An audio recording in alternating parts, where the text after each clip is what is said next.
So thank you for that wonderful information.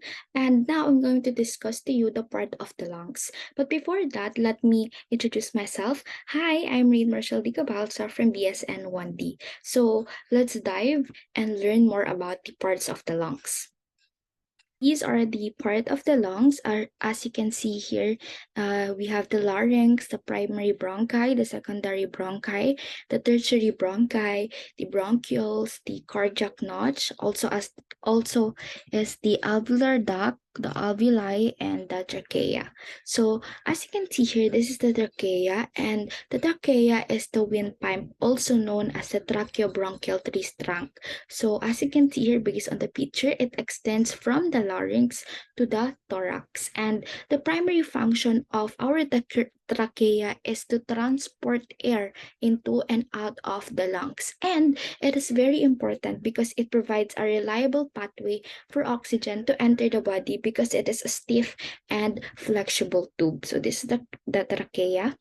And next is for the bronchi. So the bronchi is up the passages leading to the lungs, and each lung is connected by a rib tube with rings of the cartilage. And the primary function of bronchi is to allow air to pass through it, and the bronchus is also known to aid infection prevention by, of course, preventing pathogens from entering the lungs. Pathogens are microorganisms.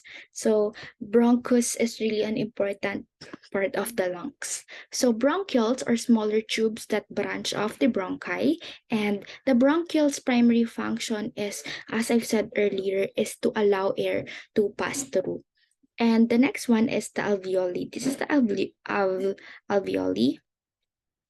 So this is like a balloon-like air sacs found at the bronchial tree's distant ends, and its main primary function is to store air for a short period of time, allowing oxygen to be absorbed into the blood.